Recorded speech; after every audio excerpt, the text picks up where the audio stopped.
Hello, everybody. Oh,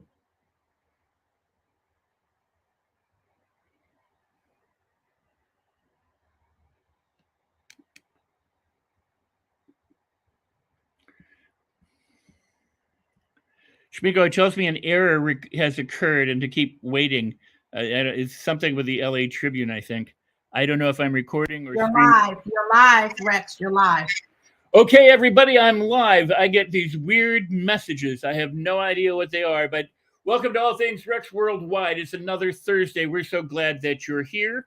My guest today is an incredible actor, but not only an actor, she's a stand up comic, a radio host, podcast celebrity, and a humanitarian on top of all those things, and an author and a screenwriter. And I could go on and on and on and on. So let me just tell you a little bit about my guest today. It is Lydia Cornell. Now, between 18 and 34 million viewers Tuesday nights on ABC primetime, and with millions more worldwide in syndication, the AFI Best Actress nominee and the People's Choice Award winner Lydia Cornell grew up in America's living rooms, and she's best known for her starring role as Sarah Rush, the daughter of Emmy-winning TV legend Ted Knight, who you remember from the Mary Tyler Moore Show, A Caddyshack, and others. She was on the hit ABC series Too Close for Comfort. She starred in over 250 TV shows and films in 27 countries, including HBO's Curb Your Enthusiasm. She's known for her knife sharp wit in terms of stand up on HBO and improv and in comedy clubs, on social media, and all over the place for the public and on TV. She has interviewed world leaders, Pulitzer Prize winners, White House and presidential candidates for a New Morning Drive AM radio show, and she is the recipient of numerous awards for acting, directing, lifetime achievement, and others, including the first Elizabeth Montgomery Humanitarian Award. She has done so much. She's authored a number of books. Some are being turned into feature films, and she's an advocate for women and children, for teens. She's a mentor, and she works with mothers, and she's also a mother and inspirational public speaker. Her great great grandmother, get this, was Harriet Beecher Stowe. So she's been invited to contribute her writings to the International Museum of Peace, and she is a recovery speaker, turning tragedy into comedy. She's sober from alcohol and drugs for 27 years since 1994, and she speaks to groups of 200 more at hospitals, high schools, colleges, women's centers on overcoming addiction, depression, loss, grief, unemployment, and every imaginable hardship. So, without any further ado, let's welcome Lydia Cornell. Wow, what a beautiful introduction. You are such a sweetheart, Rex. I'm so honored to be on your show. I love you. Well, thank you, Lydia. I'm so glad that you're here. You're a person that I love and a person who I believe to be reckoned with. You do so many things. You have so much energy and so many infinite interests. Thank you, but that was a long intro. I mean, we don't do all those things all at once. But one thing I want to say is pray for Ukraine. I was trying to find the Ukrainian flag right now. We should be wearing it as a pin. Absolutely. Yeah. I also want to tell the people who are watching this live from the Los Angeles Tribune Facebook page that they can ask questions and leave comments. They can also, there's also a chat room here. So if you have questions for Lydia or a comment, feel free to go ahead and we'll do our best to get them answered. There's one from Debbie, says hello Rex and Lydia, so you'll be able to see those as well. Cool. So here we are, and I've been trying to get Lydia on the show for a long time because you are so busy, and you do so many different things.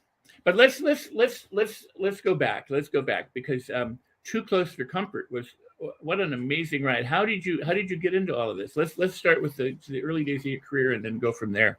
Well, I think children that were abused. I'm kidding. You know, sometimes we seek the adoration of strangers and we want to come to a bigger playground to get more attention. And I think a lot of actors are not very sane people to begin with, or we're very creative people. And I was always a creative child. I was overly creative. So I grew up in El Paso, Texas, and I was put on theater plays in the backyard in the sandbox. And I had to play the prince, and none of the girls in my neighborhood would be the boy. So I was always the boy. And I lived in a world of make-believe. It was like I wanted to be in an altered state of reality. After my first trip to Disneyland, that's when it really all happened. It was like, oh, wow, you can live in a make-believe world and create this incredible life and pretend. So it's kind of a form of play acting. And showbiz is just, we're all big grown-up kids. We're not grown-up. We're very immature children. So true. So very true. Or at least I speak for myself. Yeah. So that dream, I was obsessed with wanting to be an actor ever since high school. And we moved from El Paso to New York, and it was a culture shock. And I didn't know how to speak the language. In New York, you speak, Voidical. Everything's, Loya and water, and El Paso, it was liar and water. And I think it's because the states are closer together in New York. They're more squishy. That is the dumbest stand-up line I've ever done. But I was a very introverted kid, and I just was in all the plays. I played Petra in Enemy of the People at the Scarsdale High School Theater. I was in Playboy of the Western World. I was a torchbearer in Othello with my best friend, who's a gay guy named Monroe, whom they later named Monroe Mendelsohn. They named Monroe on our show, Monroe, after my friend in New York. Yeah. But we had big sideburns to cover our acne, and we played torchbearers behind the beautiful Desdemona. And I was just a blossoming nerd. I just wanted to be in theater. And then my parents told me, you can never make a living in the arts, so forget it. And I started to get, I didn't want to pursue this as a career. I didn't think it was possible to make a living in showbiz. But we had a devastating tragedy when my father died in Holland. He was on a balloon pump for about a year. Wow. They had moved to Europe. My father was a violinist, and he ended up in the shipping industry. He was born in Russia, raised in Shanghai. And I went to bury him. And while I was in Holland during the time when he was dying, I would watch Dutch TV at night, and with the American TV shows with subtitles. At the end of every show, they would have all the producers' names. So I began handwriting letters to every producer and director and all of its crew. And I wrote about 50 handwritten letters to Hollywood saying, I'm coming back to Hollywood. I'm coming to Hollywood. I would like to get a job somehow.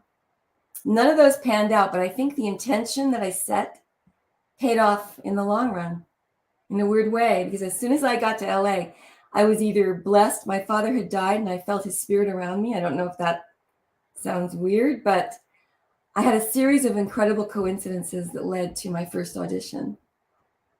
Wow. But I had to go through quite a detour on the way. I worked for Jack Webb at Mark 7 Productions and started writing a book on Stalin and Trotsky. And then CAA took the book and they were interested in it. And that a month later, I got the series.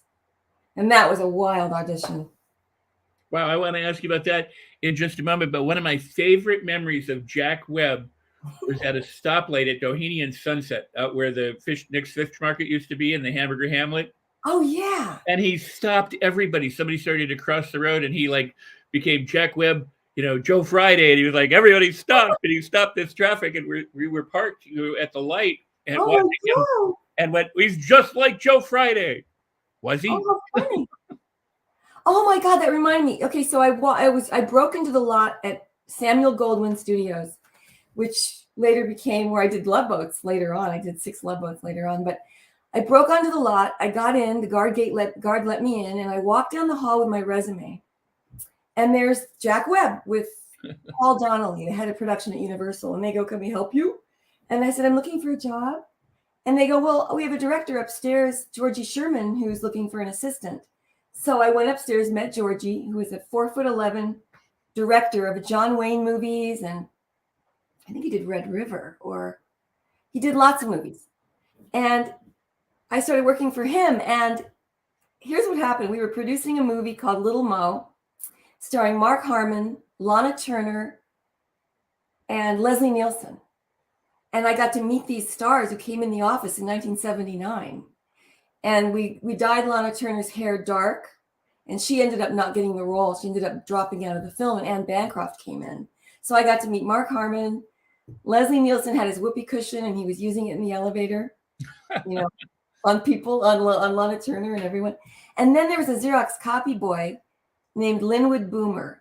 And we would sit and talk about our dreams to become actors. And he'd go, yeah, I want to be an actor. And I said, I do too. How do we break out of the office and do this? And later, a year later, Linwood got a part on Little House on the Prairie as the blind preacher. I got a part on Too Close for Comfort as Sarah Rush. And then 2 years after that, we ended up being lovers in a Love Boat episode. And then he went on to create Malcolm in the Middle. Wow. Isn't What that an cool? impressive. That's what's so cool about Hollywood and the path. Whether a person is successful or not successful, it's the amount of amazing people and talent that you intersect with. It's amazing, isn't it? It's like It's breadcrumbs on the path. And you really can't make a wrong move as long as you keep steadily focused on truly. your goal, you know? But then the coolest thing that ever happened was I was invited on a dinner date one night. After my dad died, I was back in LA. And I rented an apartment while I was working for Jack Webb. I rented an apartment by Florence Henderson's sister. She was the landlady. And she had a huge waiting list. And for some reason, she liked me, and I got the apartment. It was a single apartment with a Murphy bed in Beverly Hills on Almont Drive for $200 a month. And I went to dinner one night with an agent. And we walk into La Scala, famous restaurant in Beverly Hills. And at the front booth, I was shaking with nervousness because there was Natalie Wood, Aaron Spelling, Robert Wagner, and Fred Astaire sitting together at the front booth. And I'm like starstruck. I'm so starstruck, by the way. And my agent date said, oh, I want to introduce you to, he came over and he stood there and I'm shaking behind him and I couldn't even speak because I was so, I had heard about Aaron Spelling for years, but Natalie Wood. And then we sat across from them. And during dinner at one point, Natalie Wood went like this to me. And I went, me? And I kind of walked over to the table like a zombie. And she said, Mr. Spelling would like to meet you. And he said, are you an actress? And I said, yes. And he said, how about coming in tomorrow and reading for a new series called Bad Cats, which ended up being a beach detectives, a bikini beach detectives. Apparently Michelle Pfeiffer got the part. But I got to meet Kathy Henderson, who then gave me a part on Love Boat a week later. Wow. Again, the intersecting moving parts that but you know what I loved about that is that you said I'm starstruck. It is so amazing. The people who I really resonate with, my friends, are the ones who go, oh my gosh, I got to meet so and so, because we look at the body of work that they've done and they've inspired us, or they've scared us, or they've made us laugh or made us cry, and we're huge fans of these people. And then when you get, sometimes it's great when you get to meet them, sometimes it's not so great, but where else can you do that? It's just truly an amazing world. Isn't it? And then I thought the other day about, before I even got the series at all, I was in Mr. Chow one night, the Rangoon Racket Club in Beverly Hills. And when you're a young girl in town, yes, there's a lot of doors do open for you, especially if you're 5'4" and you're this skinny, I should have been a young girl in Hollywood. That's what was wrong. That's what's wrong. Okay. In those days, it was a little bit more of the Me Too. I mean, I look back and I go, Me Too movement. That was the way people, that was Hollywood. It was run on sex appeal. It was run on, and believe me, I was extremely goody-goody and extremely nerdy. And a married man asked me out and I didn't. He was a huge, famous agent. And to this day, I can't say his name because I don't want to bust him. But he took me to dinner and he takes me way far out of the way past all the fancy restaurants. And I went, you're not married, are you? And he went, why, would that bother you? And I turned, he must have seen that I was a virgin to Hollywood. And I was so mortified that a married man would take me out that he dropped me off at home, took me home. From that day on, I had leverage I never knew I had for years, but I never used it. But I was a very innocent kid in Hollywood, and I was so starstruck. And at the Rangoon Racket Club, I met Albert Finney and Michael Caine, and the British, Richard Johnson. And he asked me out, and we started dating. And he'd been married to Kim Novak. And I did travel with him he did a zombie movie in Rome with Tisa Farrow, Lucio Fulci, the famous Italian director who worked at Cinecittà Studios in Rome. So he took me on a trip to Rome, and it was my first big overseas trip after my dad died in Holland. We went to Pompeii and we stayed in Amalfi, and it was a really glamorous time. God, it's so cool. I know. I got to meet. It was a fun time in those days. We didn't have cell phones, and I look at my son today, who's 27 years old, and I think I worry every day about him. And I'm thinking, did my parents even know where I was? Did I ever call them? Yeah, but I had pretty strict parents. I tell people that, hey, I've been stuck on the, the 101 and rush hour traffic and having to get off, and find a phone booth, which, I mean, they were everywhere at the time, but, to call my agent and make a phone call to check my machine. Right. And now everybody's got a cell phone and they're rarely off it. And yet we survived, without a cell phone.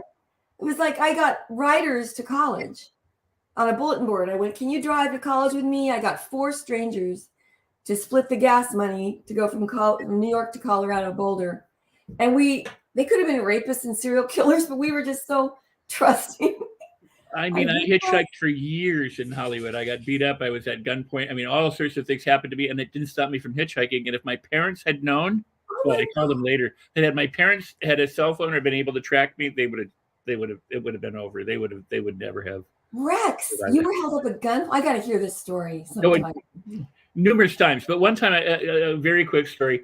I picked up a couple of guys down around La Brea and Hollywood Boulevard and drove them east to a block past Western. And at the time, on the northwestern corner was a taco stand or a Mexican, stand. And so they said that's where they were going. So I stopped. They go, no, not here, not here.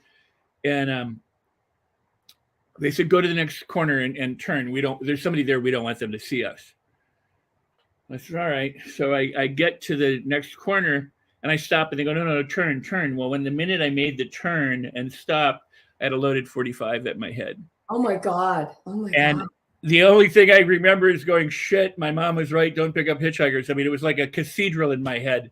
Oh my God. And I thought if I can back up into the boulevard and cause an accident, I'll probably get shot in the head. So this Volkswagen was coming up the street. So I made a left turn in front of it and waited for what I thought was minutes. And they did nothing. And meanwhile, the guy in the front seat doesn't have the gun. The guy in the back seat has the gun. And he's like going, be cool. We need money. So I turned and I made a turn. I don't remember if it was on Selma or whatever, but I turned the corner, made a right turn, and I slammed on the brakes. And the second I slammed on the brakes, I said, well, go ahead and shoot me. I know what's going to happen. And the guy went back like this, and I grabbed the gun out of his hand. Oh my God. And I had this gun in my hand, and both of them are like now going, wait, don't. And I'm like, I trusted you. I picked you up. On La Brea, and I drove, and I gave you cigarettes, and we did all this, and this is how you treat me? And they're like, we're sorry. We needed money. And I said, I don't care. I said, I trusted you. And then at the time, I was a very religious, Bible-banging teenager, so I said, I'm going to trust you one more time, but you have to do what I say. And they said, okay. All right. I said, I'm going to give you the gun back, but you're going to go put it in that sewer. I went, okay.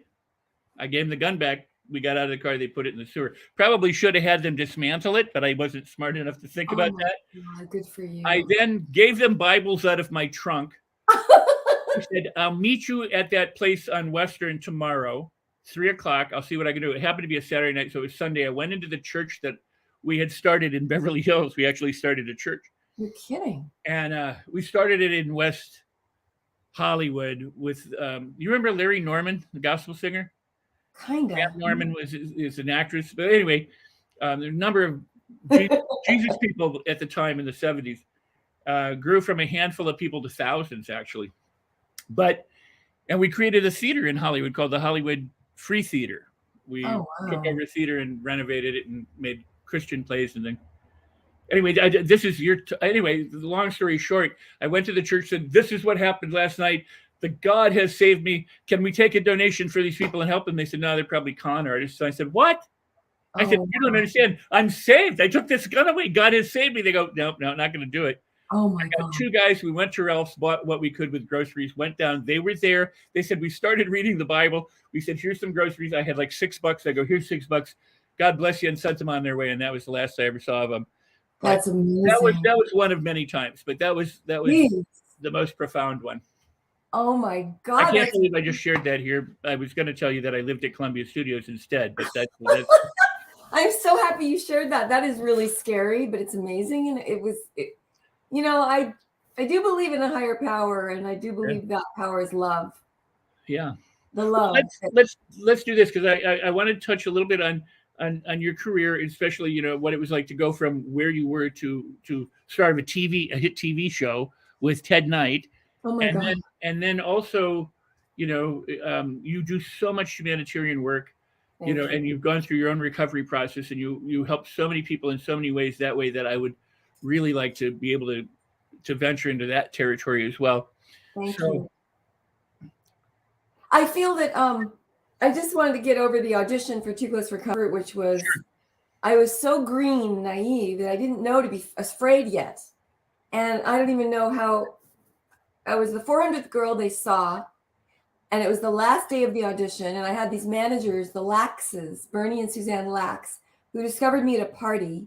And later Joyce Selznick said, no, I found her at a party. And she was the head of ABC casting. And it was one of those serendipitous experiences where I walked into the right room. Someone saw me. They go, she'd be perfect for this role. And next thing I know, I'm auditioning for 3 pilots.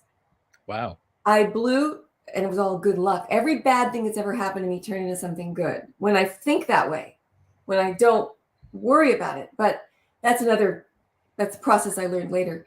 But I got this pilot audition for a Larry Gordon pilot called Blue Jeans. I overstudied. I panicked over it. I put on my tightest jeans. I could hardly breathe. And I went and did this tour de force performance, I thought. And I think they hated me. It was like, I didn't get it. And it was good that I didn't get it, because that show never went. If you do get a pilot, you can't sign up to do another pilot. So that pilot didn't happen, and I didn't get it. The second one was called Ladies' Man at CBS. This all happened in the span of a few months after this serendipitous experience, my first Love Boat that I did with Artie Johnson. And here's the serendipity. In that Love Boat I did, when I met Aaron Spelling that night at La Scala, the Love Boat I did was I had to play shuffleboard in a bikini and insult Artie Johnson. And Audrey Meadows was in the background. She was in one of the scenes. So she ended up later playing my grandmother in Too Close for Comfort. But in this Love Boat, I was so nervous. I looked straight in the camera and delivered my line. And the director goes, don't you know, honey, you don't look in the camera. You look off camera. I broke the fourth wall. I was so green and naive. I had to learn everything on the set. And anyway, after that, the Ladies' Man pilot comes up. I didn't get that either. And I was crying and I was so sad. And then they said, here's a third pilot. It's called Keep It in the Family, based on a British show in London. Ted Knight is the star. And you're going to go meet the producers today. So I go into this. I took a bus. I didn't have a car at the time. I think it was actually raining in LA, and I wore I think I was wearing a fall to make my hair longer. I wore a cheerleader sweater, and I walk in the audition, and the secretary goes, you're late. I'm sorry. We're done. You're really late. And the producer, Arnie Sultan, comes out stretching, and he goes, oh, let her read. She looks the part. We have one more girl to read, right? Literally, I was the last girl. And I sit down, and I start to read with the casting people, or with Arnie himself. And there was 2 men in the room and Marcy Carsey. And there's a line that says, Sarah gives Dad a raspberry. So in the line, I'm going, in case you haven't noticed, we're 2 very sophisticated young women. And I pick up an imaginary raspberry and I go, so there.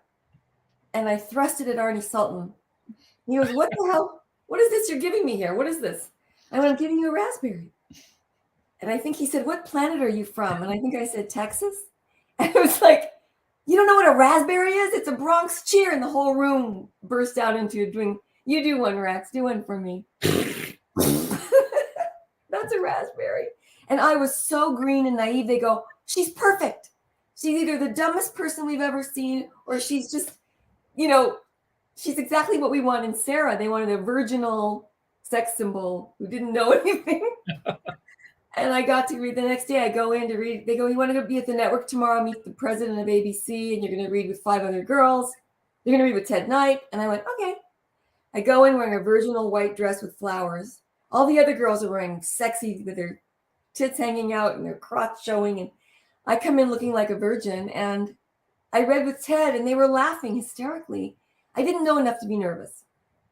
And here's the God shot, I call it. At the end of it, I read with Deborah too. She was already cast as my sister, Deborah von Valkenburg. And she says to me, that was really fun reading with you. She goes, oh, okay. So the producers then tell me, we never do this, but we're going to tell you right now, you got the part. You're going to be Susan. At the time it was called Susan. And I went, really? I got the part? And then they called my agent right after that.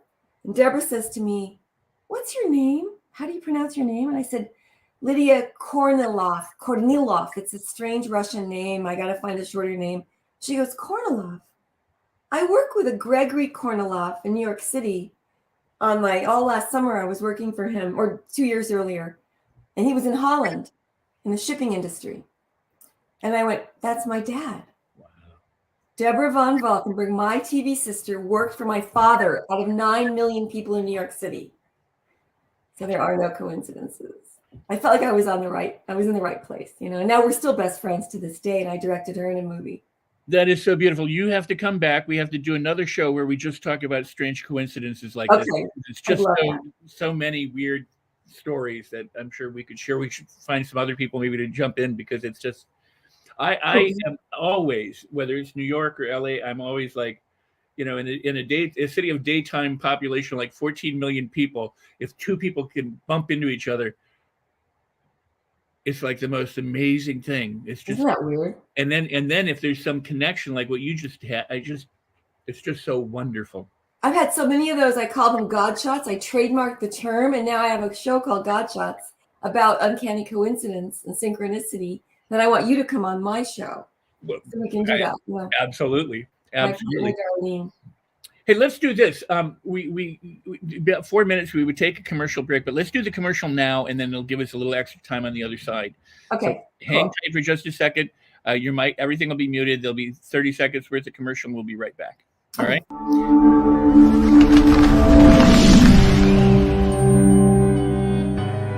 Welcome to the Los Angeles Tribune page. Here you will find original news programming, exclusive digital events, and shows that are directly from the community. At the Los Angeles Tribune, we believe in giving a voice to the voiceless. We are proud to be the only national brand to empower everyday people to make a difference. Since 1886, our reputation has been built on truth and responsibility. Thank you for watching and making a difference. For general inquiries, contact today. Thank you on behalf of the Los Angeles Tribune team.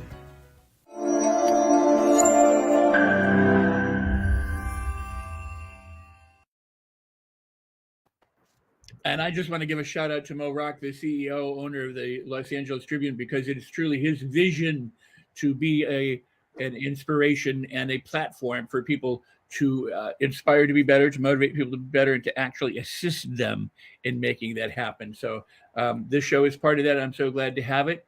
And my guest today is Lydia Cornell. You're watching live from the Facebook page of the LA Tribune. You can ask questions, leave comments. So many people have, and thank you very much. Also, hit the like buttons. But more than that, share the show. If you're having fun, you're enjoying Lydia, be sure to push it out. Let other people see, what we're doing. And we'll all be glad that you did. So thank you very much for being here. And Lydia, we're back.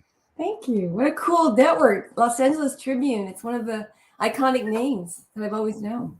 Yeah. And it's Mo's taken it over. Its trajectory is in a completely different direction. Instead of reporting bad news, it's what's good that's going on in the world. Oh, I love that. That's what we need. I really believe that. If we just focus on the good is all we'll see in our viewfinder. Absolutely. And that's kind of, you shared a little bit about that, about either being, too, what, for lack of a better term, naive to be nervous kind of thing. Yeah. But it's true when you're not self-concerned, and when you're not sitting there going, I hope I get the job. It's like these things start happening quite magically. Exactly. But when I do worry, I shut off, they say in the recovery, shut off the sunlight of the spirit. I'm so worried that I'm not here now. I'm one moment in the future to worry. I'm one moment in the past, regret, in a state of panic. And you're not, it's hard to access that sometimes, to get there, to get to the peaceful moment, the peaceful present moment. But when you can relax, and you have to train your mind to do it and practice, or just be delighted with life. And like you say, gratitude is the activator. Gratitude is the quickest way and the most sincere way of praying that I've found. It's just to be thankful. Whenever I'm feeling like I'm angry at somebody and I go, wait, look around. You have so much to be grateful for. Other people are in the war zone right now, suffering, losing everything. And here I'm worrying about some petty, high-class problem. I have nothing to be. I have a good friend who went blind at the age of 53. And I look at her every day and I go, how does she do it? I mean, she's blind. And she was too embarrassed to use a cane or have a dog. And she almost got hit by a car as she was crossing a driveway on the sidewalk. And she began she started a show called Second Vision. Once you lose your first vision, what's your second vision? What's the thing in life that you're called to do? Wow. To make, lemonade out of lemons. Wow. Well, that's absolutely beautiful. And what a wonderful description.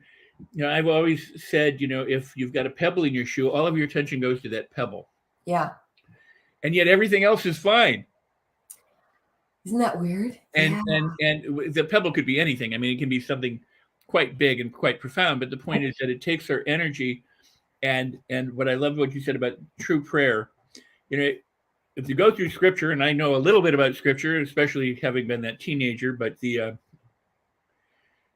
most of everything you find about prayer is praise, give thanksgiving, sing, this is the day the Lord hath made, rejoice and be glad in it. It doesn't say rejoice in some of it. It doesn't say be pissed off at this stuff, but be glad about that stuff. It just says rejoice in it, and be glad and give thanksgiving. So, you're right on target right there with, the quickest way to change you and the world around you is through, I believe, gratefulness and gratitude. Yeah. And to me, prayer is the invisible transfer of love to another or to the situation or to ourselves. It's like, it's not a religious thing. It's what we're born to do. It's being loving and being less selfish. And when I'm less self-serving and less worried about my own problems, the world opens up. It really does. Magical things start to happen. And I get out of my own way. What was it? I heard about, you've heard this before. It's Lawrence Scovel Shin. Yeah. The Game of Life and How to Play It, I think. Yes. She says, get off the guard. Stop standing on the garden hose. We're stopping all the progress in our own life by thwarting it with worry and fear and kvetching and moaning and grumbling about things we have to do. I do it every day and I forget. Oh, be of love and service. That's the quickest way out of my anger. Be of love and service. Like I didn't want to do this show today because I thought I was busy with something else. And I go, wait a minute, be of love and service. Maybe I could help somebody. And the minute I think that I feel relaxed. It's really interesting. That's beautiful. I mean, it really is beautiful because for all of us to be able to, we talk about a higher power, but then there's also higher purpose. And sometimes, we get caught up in our own purpose of making this or that happen. And when you go, how do I add value? How do I give service? How do I, assist another person? I think it just opens everything up. Mother Teresa, I mean, there's all these examples of people who helped others when in fact, they may have been suffering. Right. And yet, when people don't realize that Mother Teresa could walk into any office anywhere in the world, the kind of power she wielded as a giver, not as a taker, not as a warlord, not as anything, but as a giver, she could walk into any office in the world and she was met with respect. And it's like, what can we do for you? And she took a vow of poverty, and yet she was the richest woman in the world, really. You're right. Everybody looked at her and like, it's because she gave it all away. And I love that. And it's hard to remember in our society, our materialistic society, but I think our materialism has got us to this point of not really putting our values, not coming from a moral center, when we're helping other people. No, I think you're so right on with it. Can you talk a little bit about how you come up with God shots, the idea, because I love that. That's so cool. When my daughter who moved to California, one day we were in a bookstore and she said, God shots. And I was like, oh, I hadn't heard it. Then knowing you're like, oh, I've traded, so this is so cool because she fell in love with the term. Well, in 1994, September 11th, 1994, after a very scary I was a radioactive drunk, a periodic drinker, but when I would drink, I had an allergy to it. So if I had one drink, I had to have another. And that's why they say, don't take the first drink because that drink takes the second drink for you. That's the poison that poisons your mind. and makes you incapacitated to make a decision that's conscious. So that's why in recovery, it's so easy not to take that first drink. It really is. I had a catastrophic spiritual awakening in my first meeting I went to, recovery meeting. But to this day, I don't know how I got there. I can't remember if I floated, walked, or took a cab because I didn't have a car at the time. The car was in the shop, but I had a really scary moment. I had this beautiful baby. I didn't drink during the pregnancy, but as soon as he was born, I kept guzzling. And this is a really raw recovery story. And I don't know if I want to tell the whole thing here, but at one point I was, it was a scary moment with the child at one point, and they did an intervention. And I remember pointing at my baby brother in the room, and there was a doctor from Brotman Hospital. And I said, he's the one with the problem. He's a pot smoker. He smokes pot every day. And they go, but you're the one with the baby. So if you don't get sober, we're taking that baby away from you. And the next day I went to Brotman Hospital to meet with the counselor, and I wore a dark short wig and red lipstick. And I went, I'm too famous to get sober. And then meanwhile, for years I'd been sitting, I hadn't been working because my drinking got in the way. It was a fear-based thing. Alcoholism is where you hide away from the world and you kvetch and you have resentments and you build up all these stories. And I had a resentment against my mother. Wait, by the way, this counselor said to me, everyone in this town is sober. Every creative person in LA who's doing anything good in the world is in this program, is getting sober. The ones that are actually functioning. So I found out later, many artists are sober right now, but it's hard for me to tell this right now because I'm not doing it at a meeting and I don't want to reveal too much. No, don't reveal any more than you feel comfortable with, but the God shot part is cool. Yeah. So and just let's say to the audience that the reason why it's called Alcoholics Anonymous is there's an anonymous component to it, and so to not keep that sacrosanct would you got to go with how you're feeling. So yeah, you can't tell on other people, but there are times I had the debate with someone the other day thinking, if someone hadn't revealed that they were in the program to me, I would never have known.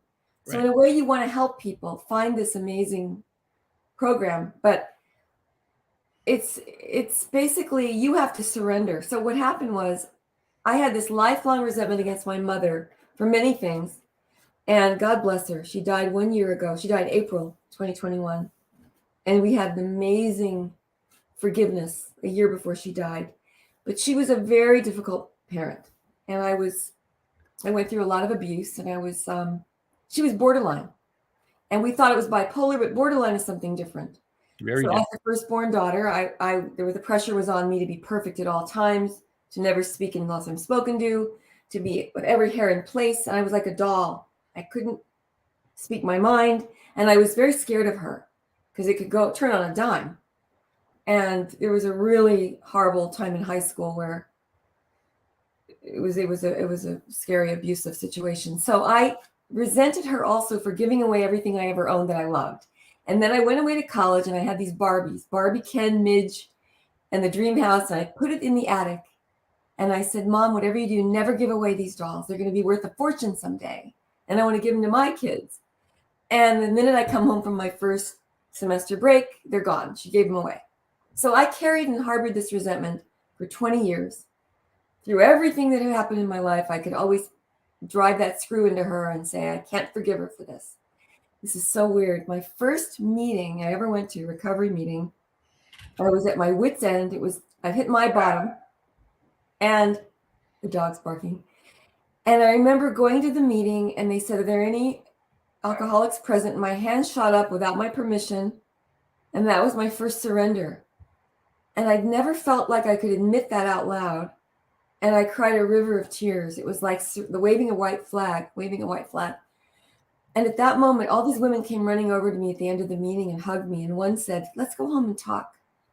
Let's get some coffee. And I just had a fight with my mother over the Barbies the day before, a really bad one. This sounds really petty to talk about Barbies, but when your mom takes the one thing you love, and I kept rubbing it in. There was a Barbie musical. All these things were happening. This woman takes me home, and she's a famous actor's wife, and she said, Lydia, you're going to overcome every resentment you ever had in this program. For example, I overcame a lifelong resentment against my mother for giving away my Barbies. She said this to me, not knowing my story at all. And I went, the hair on my neck stood up, and I said, am I on candid camera, or is there a hidden camera here? Wow. How could you say this to me? What? And it was such a broad, huge neon sign coincidence that I went, doo-doo-doo-doo-doo. It was like Twilight Zone. And I swear, from that day on, I've never had a craving to drink again. And that was my God shot, I call it. Uncanny coincidence. Like Einstein said, coincidence is God's way of remaining anonymous.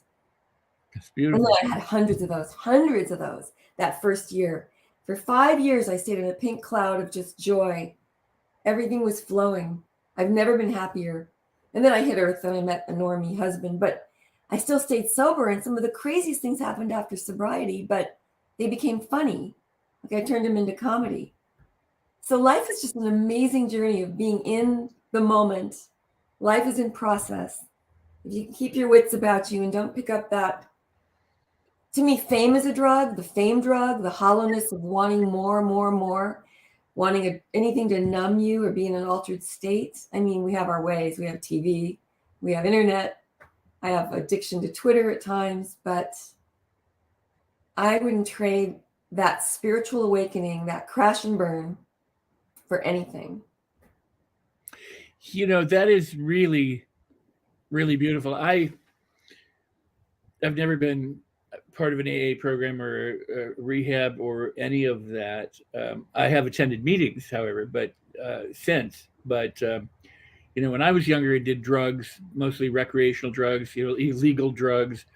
And there came a time when I started my own awakening process, and I started doing, you know, lots of hallucinogenics and mushrooms and things like that to awaken.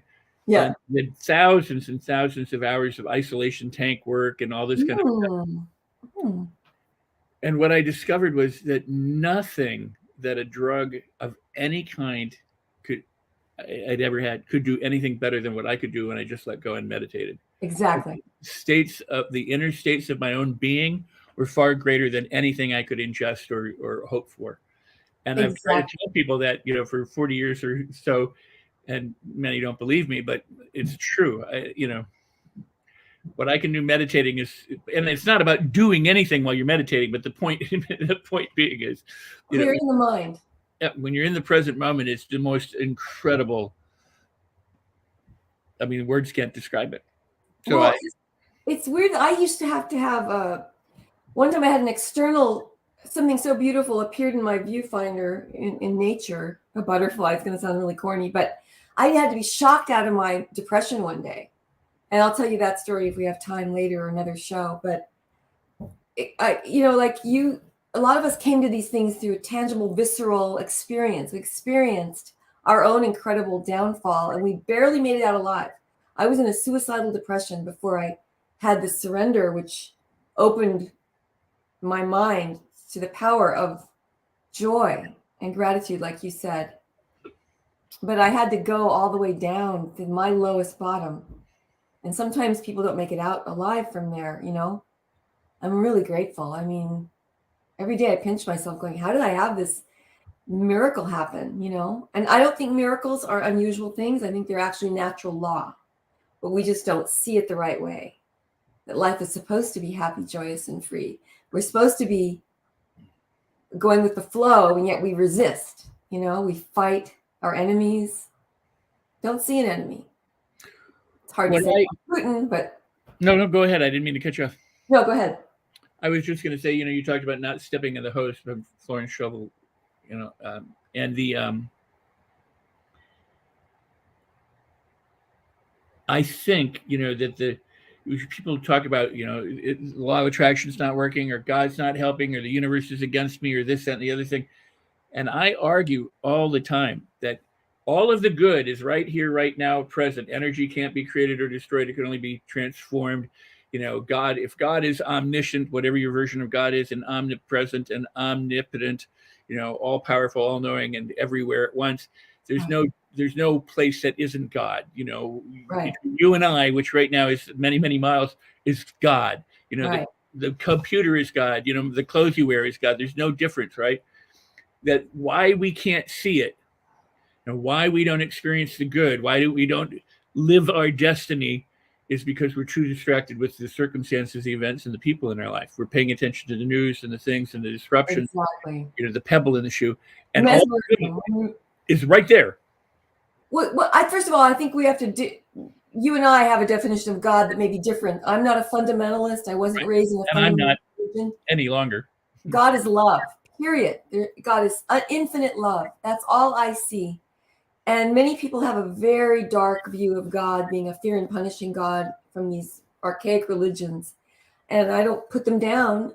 There's a lot of beauty in the old churches and the Gothic ways, but I don't believe in a God of hell and damnation. I believe there is no such, that fear is false evidence appearing real, and that we have an abundant universe. And the minute, like you said, we key into the higher thought, the highest thought I could be having at any moment is never one of regret or fear or shame. It's always one of love, abundance, prosperity, joy, harmony. If you key into that higher viewpoint, you can see the whole world. They call it chaos theory. It can look chaotic from that point of view, but it's a beautiful pattern is forming. We have to see it differently. And that's how to pray for others, is to see the good going on despite what our material lens shows us, that there's an invisible harmony going on at all times. That's quantum physics. Your viewpoint can alter the reality. I used to say, and I made this up somehow, a particle, a wave, everything is infinite waves of possibility, but we lock it in with our particular point of view, locking it into a particle by our judgment, hatred, fear. Trayvon Martin, the way George Zimmerman saw him as a bad kid, this black kid walking around, he just had Skittles. He was on his way to his grandma's house. He thought of him as a bad kid, and that hate crime happened because of his particular point of view. He made a wave into a particle. I know it sounds crazy, but we have to really be careful how we think and take the hate out of there. Agreed. Totally agreed. That was a very wonderful description. Before we go any further, I've been remiss. Is there any way that people can either get in touch with you or read your books or go to a website or Yes. Let's get that up. We should, if they can, they'll put a banner up for you because I didn't do that in advance. I should put the banner. LydiaCornell.com. LYD. You can see how I spell it. LydiaCornell.com, and I should update the website. I also have a website called godshots.org. And godshots.org. And then I'm on Facebook, Twitter, and LinkedIn, and Instagram. I don't want to do TikTok yet. I don't have enough bandwidth. But let's talk about Godshots. So how do you spell Godshots? small g. Now, GODSHOTS.org. Godshot. A Godshot is at first I came up with this. It wasn't just something I invented, by the way. I heard it in meetings. I had a Godshot. That was a Godshot. An uncanny coincidence. It's so bizarre. And there is no random coincidence, by the way. That Barbie doll coincidence. The next day I had another one of those. I had so many. And when you're in the flow, you start to see them more and more. I don't know if we have time for the butterfly one, but yeah, we're all good. It sounds really dorky, but in sobriety, after I'd already had my spiritual awakening. Now, there's a great book that Courtney Thorne-Smith gave me, an old friend of mine. It's called After the Ecstasy, the Laundry. And it's written by a Buddhist, and I think he's a famous Buddhist. I have to look up the author. After the Ecstasy, the Laundry. She goes, after you've had your spiritual awakening and you think, wow, the world is magic. Invisible, if we could see behind that veil that we have to peel back of all this war and suffering and hatred and bickering, there's this beauty going on. But once you have that amazing experience like I had a catastrophic spiritual awakening. You still have to live in the real world and you have to apply it every day. And you can't let up on going back into miserly behavior, selfishness, grumbling, and worry. And we do. But it's hard to live in the real world and still do the laundry when you think you've been up there, feeling so good about everything. But But that's the challenge. And to me, the best thing I've ever done is not have another drink or a cigarette. I gave that up too through prayer, through a surrender. And when by the way, my little baby brother, the first year I got sober, the little baby brother, he was 38 at the time. No, he was 34. He passed away a year later. I found his body. He was a concert pianist. He was not constitutionally capable of being totally honest with himself. He couldn't get sober. He tried heroin 3 times. The third time, it killed him. They laced it with fentanyl or something. I didn't think I could ever get through that sober and also help my family through that. And I shared about him at a meeting, and all these kids came and they walked. One boy walked all the way from Hollywood to Franklin Canyon to come to the memorial service. And he said, I'll never do drugs again because of what your brother, what happened to your brother. And that same month that my brother had died, his girlfriend he'd had for 10 years, she couldn't get over the death.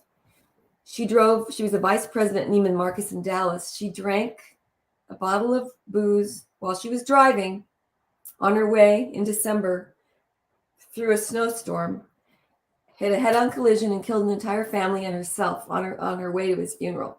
Wow. So I'm telling you, this disease spares no one. And Vicky and Paul, we lost both of them, and I stayed sober through that, and many other people did too, because I kept sharing about it and helping others. And I really don't believe in death. I know that sounds a little weird, but we're spiritual beings having a human experience, and that's another whole subject. But there is no death. Well, I don't disagree with you. I mean, if energy can't be created or destroyed, and only transformed, then we just transform. And I don't disagree at all. Wow. I mean, beautiful. We have so much to talk about in future shows. Yeah. The butterfly, we'll save that for another show. Well, we've got about 6 minutes on the outside here. So, but you do a lot of humanitarian work, and you've been acknowledged for doing humanitarian work, and you work with abused women, and so many different groups. What? That was sweet. Pardon me? That was sweet of the honors that I got for that. That was really sweet. Yeah, beautiful. But let's talk, because you do so much different kind of helping work.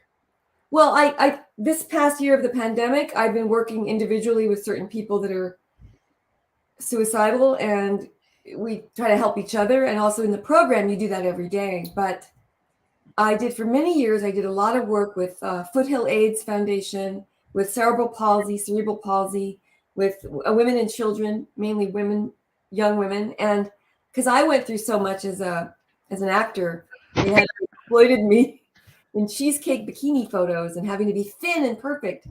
And I don't like what's going on Instagram with young women, where they're so body conscious, and young girls are looking at other women thinking, I have to look that beautiful to get ahead in life. So I do a lot of speaking on, I wrote a movie called Venus Conspiracy.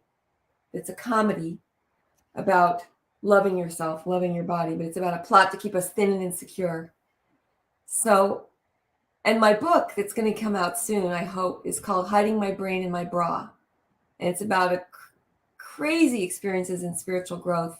It's all funny. For some reason, everything that ever happened to me when I had my awakening was that it turned funny. Like, in the moment you're going through it, it's not funny. But later I can laugh at it. And maybe that's just a coping mechanism. But I've been doing a lot of public speaking for young women, and I work with David Mirisch on several big charitable causes. We worked with Miss Wheelchair USA, Cynthia DeJesus. She's a lot of disabled people. I'm doing a workshop for 60 disabled actors coming up for David Zimmerman, Performing Arts Theater West. You should actually talk to them too, because you're an actor. They would love to hear your story.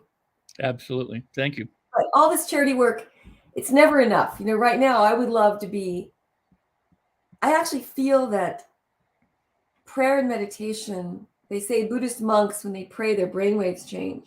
Mm-hmm. And healing can happen. And my partner on God Shots is a nurse and the dean of a university in Virginia. And she and I both had a God shot the way we met, so we decided to join forces on God shots. She did actual scientific experiments with meditation and prayer, and it lowered cholesterol levels in all the people that were being prayed for. So I think we can do a lot with our own thoughts, keeping our thoughts on love and seeing people thriving. It's a different way to pray. It's not like begging an anthropomorphic being in the sky. There's no bearded man in the sky. It's replacing a thought of terror and horror and fear with love. I mean, there's a lot of power in that. Well, I think, the notion John Lennon said, give peace a chance. We've never done it. We've never really given peace a chance. But give peace a chance, give love a chance. Gandhi was able to bring the entire British Empire to their knees, essentially, without ever being violent or having that, but by creating and inspiring. It can be done. Exactly. And I didn't want to go on too long, but I don't know, we can go over a little bit. Sure. Okay. David Mirish invited me to do an event for autistic children. And I used to do a lot of this stuff all the time. I would go down and speak to kids about autism, try to connect with them. And I went down and did a fundraiser for autistic kids in Del Mar. And they give you a free gift for staying overnight at a hotel. And the gift they gave me was a trip to the San Diego Zoo the next day. It was during my divorce. I was going through a devastating divorce. It was probably in 2012. Yeah. And I had been grieving the end of my marriage. And I had a stepson I had raised from the age of 4. He had brittle bone disease, osteogenesis imperfecta. And I raised him to not worry, because every time he fell, his bones would break, his rib cage would break, his collarbone would break. His little elbows he couldn't touch his chin. So I tried to teach him throughout his whole childhood, how to not be afraid. And my son, my biological son, was 16 at the time, and Kevin was 14, and my marriage was ending. And my husband was taking my stepson away to go to another high school. And I was never going to see him again, really. He wasn't going to live with me anymore. And I was so depressed one day, and this is in sobriety. The heartache was it felt, real. It felt like tangible heartache, like a knife in my heart. And I remember going outside and sitting on the front lawn and looking up, and I saw fig leaves. I was sitting under a fig tree. I never noticed we had a fig tree in our yard. That's how unconscious I was in the marriage. I was always putting on Pokemon parties and Yu-Gi-Oh parties and little boy things and running around making everyone happy. And I hadn't looked up very much, I was trying to be the perfect wife and the mother and stepmother. And I couldn't even go back in the house because the little boys, we dipped their handprints in paint and put them on the walls in each bedroom. And I couldn't see that, knowing that I was not going to see my little stepson again for many years, because they went to Europe for a while. So I'm sitting under the fig tree, and I realized that tree has never bloomed. There've never been figs on it. And by the end of that year, by the way, of this spiritual raising of consciousness, the tree was full of figs. My life had come to fruition, fruit. So, but I had to take another journey, a deeper journey into my psyche and myself, and self-will run riot. And as I was sitting there depressed, I started thinking about Wayne Dyer, whom I used to love reading. Wayne Dyer, he had an experience with some butterflies, and I saw a butterfly come over to me. This is going to sound so nerdy and hokey, but this giant tiger swallowtail butterfly came over, kind of shocked me out of my depression for a moment, like an external plastic surgery pill. The butterfly goes through such an ugly birth process and it becomes this radiant creature. And then another one, and they were circling my head, and I became delighted with them. It was like I was shocked out of my depression, and I began chasing butterflies. And the next day I had to go to Del Mar to do the autism event, and they gave me the ticket to the zoo. And I kept thinking, I'm going to just love this whole day. I'm going to stay present in this day and really not worry about the divorce and all the money being lost and all the scary things going on. I'm going to be present all day long. And I went to the orangutans, and one orangutan stuck her tongue out at me, and I was giggling. And I went and saw a peacock opened its entire plumage to me. And this baby and I were playing with the peacock and laughing and giggling. And all the parents were milling around jaded and looking at their phones and watches. But I was childlike all day long. I played. I was so in love with this zoo day. And I kept thinking, all I want to see is a monarch butterfly. I've never really seen one in person, up close. And I drive home from Del Mar, all the way home, come up to my front steps, and there's a monarch butterfly waiting for me on a white rose. Wow. And it was like, it was all I wanted that day, just that little gift, and it was there. And I was so happy, and this thought came to me. The universe is interactive. It wants playmates. It wants to play with us. It wants to show off for us. It wants to give us everything, something even as, anything we want. And all I wanted was a butterfly that day. And yet we're never present enough. We're never appreciative enough. We're never in the moment enough to see its gifts. So we miss it. And that whole day I was so present. That was my gift, my reward at the end of the day. And that came to me, God or the universe, whatever you want to call it, is here. It's an abundant universe. And yet we're thumbing our nose. We're worrying. We're looking at the news. We're like kvetching over where's mine, That's so that was my revelation that day. Oh, that's so beautiful. And it's so beautiful. I want to share a story, but I don't want to do the compete with a story kind of thing. No. I want to give a story that backs up what you shared so beautifully, because it's setting that intention and it's having that and then having that experience, there in front of you. I every now and then will do a 2 or 3 or 4 day or 1 day manifestation challenge where I would give myself something that I hoped I would not discover anyway. I would try and pick something like, what would I not ever see or do or have, and try and work to manifest that. Go, I want to manifest this, and I write about it in my blog and different things. So I was part of a film festival, and I had to be at this film festival for 4 or 5 days. Mm-hmm. And I think I started the challenge it was 24 or 48 hours. I don't really remember what it was, but so let's say it was a Wednesday that I started the challenge, was the day that the festival started, and it's now Friday, and it's closing in at 5:00 p.m., which is the 48 hours. And I had said goldfish, and I stayed out of stores. I didn't do anything. I didn't want to have anything to do with goldfish. I was in this festival the entire time, nothing. And I'm on the computer in the back because I was helping promote the film fest. And I'm watching a short, and I'm aware that there's like 10 minutes left that I've not seen any goldfish anywhere. So I get on and I look up the actress and look at her credits on IMDb, and I'm like, okay, all right. And I go to the lead actor and I look at him, and third credit down is a movie called Goldfish. And I was like, whoa, Yeah, I made it, right? I love it. Oh my God. The festival ends on Saturday. I'm shooting a short film. I have to drive.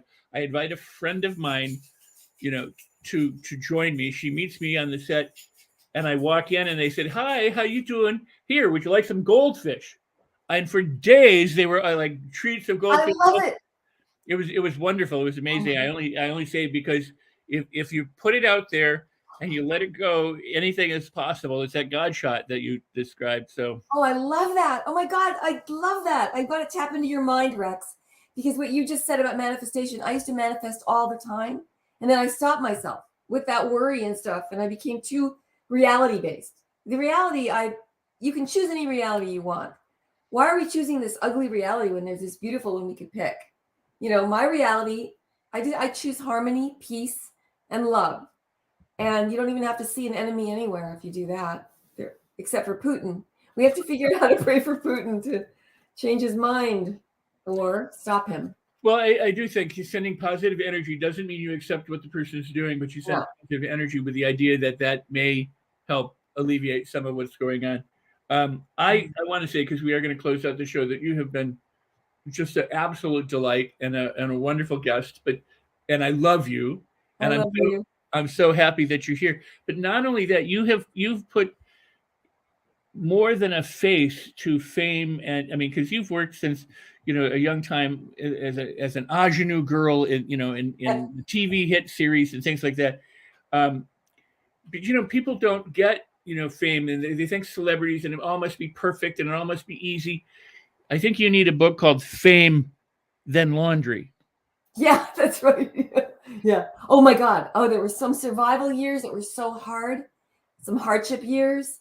some lost years, unemployment years, but even those are gifts in a weird way. And by the way, I just want to say, I want to give a shout out to Donnie Most from Happy Days, who directed me in a movie with Linda Pearl called Care Package. It's hilarious. It's a 10-minute short, a mystery, and they screened it at the Golden Gate Film Festival last night, and it'll be at lots of festivals this coming few months. Make sure that Donnie watches the show. Don watches the show and gets to see you. That's awesome. Well, yeah, fantastic. And please, everyone who's watching, go ahead and share this and push this out there so that other people can benefit from the wisdom and the words and the love and the attitude that Lydia has shared. I'm so pleased that you're here. I get to have to say goodbye. Hang in the green room for a little bit, and I'll be right back. I got to close the show out. But I got it. Thank you. Thanks for having me. Thank you. So we'll say goodbye to you for now, but just temporarily, so I can say goodbye officially in a little bit. Thank you. Thank you. And I got to have you back. Thank you. Definitely. I'll have you on my show too. Thank you. Oh, absolutely. Lydia Cornell. Was this not a wonderful show? It was. And I'm so delighted. She's such a marvelous person, such a gift. And it's been a gift for me to be able to bring you her and her story, her life, her experience. And I'm also blessed that I've been able to do that with a number of people because of the Los Angeles Tribune, to share them. My recent guest was Jim Stovall and Michael Seibel, who Lydia and Michael know each other. Oh my God, I got to bring you back. You got a second to come back? Oh my God, Michael Seibel. Michael Seibel was, I guess, last week because he directed The Ultimate Gift, which Jim Stovall wrote. Oh my God. So I had them both on the show, and Michael, I said, "Oh, and Lydia Cornell." He's like, "Oh, Lydia and I are friends." Yeah, we've been friends for many years. Yeah. Michael and I have been friends for many years too. So it's really a beautiful. What a coincidence. A God shot. Total God shot. Cool. So, all right, I'll let you relax. You have him for me, okay? I'm gonna also connect with him too. Oh yeah, no, absolutely, and again, we'll share this. I think I may have shared it to him already before the show, but we'll make sure that we do. And cool. We'll great, wonderful, awesome.